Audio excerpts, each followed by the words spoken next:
দিতে হবে।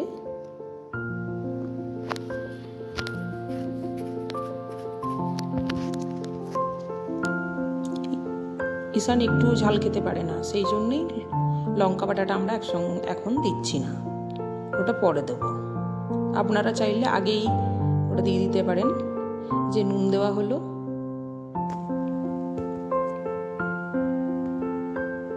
পরিমাণ মতো দিতে হবে। এই যে হলুদ গুঁড়ো দিচ্ছে মা, এরপর এর সাথে একটুখানি জিরে গুঁড়ো আর ধনে গুঁড়ো দিতে হবে।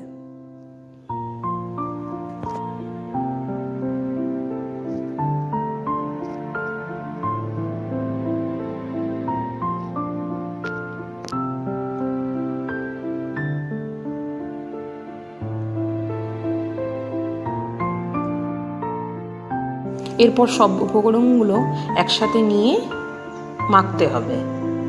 এই যে মা আগে হাতা দিয়ে মাখছে ভালো করে, তারপর হাতাতে যেতগুলো লেগে আছে সেগুলো ভালো করে নিচে দিয়ে দিচ্ছে।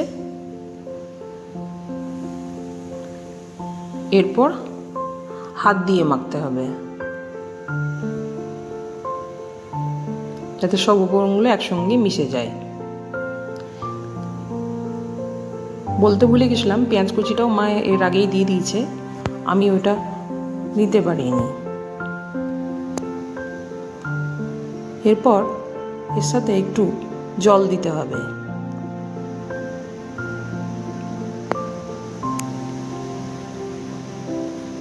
ব্যাটারটা এমনভাবে হবে যেমন না বেশি গাঢ় হয় না বেশি পাতলা হয়। বেশি পাতলা হয়ে গেলে তখন আবার ফুলতে চাইবে না বড়াগুলো।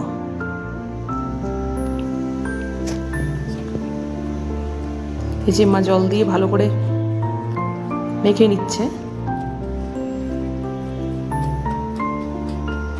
এরপর যদি আপনার মনে হয় যে না আর একটু লাগবে চালের গুঁড়ো, তাহলে তখন আরেকটু দিয়ে দেবেন। ব্যাটারটা কেমন হচ্ছে সেইটা দেখে বুঝে তারপরে আরও চালের গুঁড়ো মেশাবেন।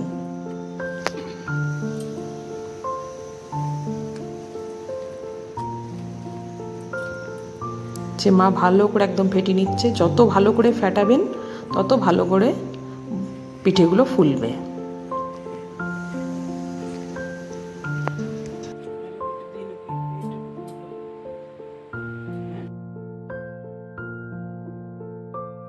এই যে এরপর এর সাথে 3টে ডিম মা এক এক করে দিয়ে দিচ্ছে।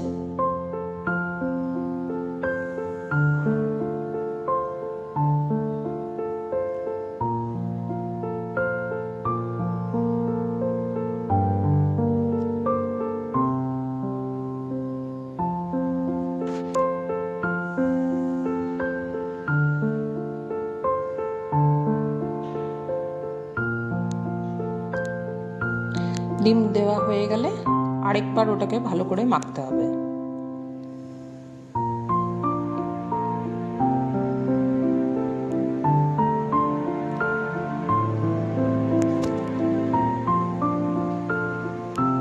মা এই পিঠে পুলিগুলো খুবই ভালো বানায়, আমি আবার পিঠে পুলি পারি না।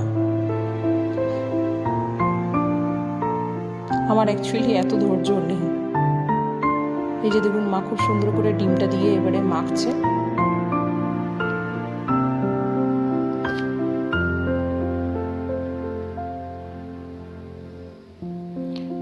ডিমটা দিয়ে ভালো করে আবার অনেকক্ষণ ধরে এগুলোকে ভালো করে ফেটাতে হবে।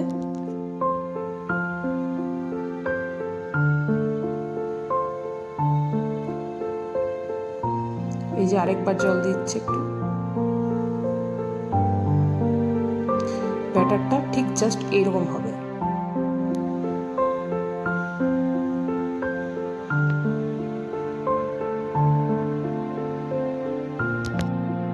গ্যাস শেষ হয়ে গেছে, সেই জন্য ইন্ডাকশানেই বসাতে হলো কড়াইটা। কি আর করা যাবে, ইন্ডাকশানে রান্না করলে একটা সমস্যা হয়, প্রায় কড়াইটা লেগে যায়। কিন্তু এখন তো কিছু করার নেই, ইন্ডাকশান ছাড়া আর অন্য উপায় নেই। তাই কড়াইটা বসিয়ে দিয়েছে মা। এই যে তেল ঢেলে দিচ্ছে গরম করার জন্য। তেলের পরিমাণটা একটু বেশিই দিতে হবে যাতে পিঠেগুলো ভালো করে ডোবে।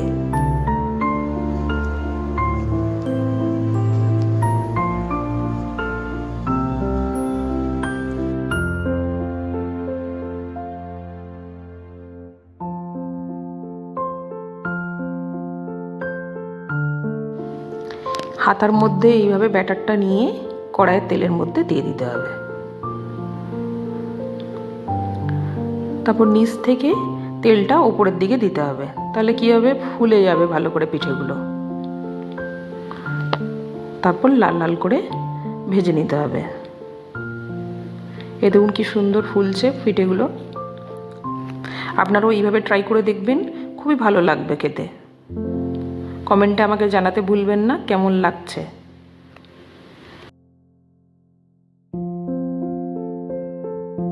এই যে ঈশানের জন্য পিঠেগুলো ভাজা হয়ে গেছে। ভিডিওটি ভালো লাগলে লাইক করবেন, কমেন্ট করবেন আর সাবস্ক্রাইব করবেন। আজ এই পর্যন্তই, দেখা হচ্ছে পরের একটি ভিডিওতে। ভালো থাকবেন, সুস্থ থাকবেন।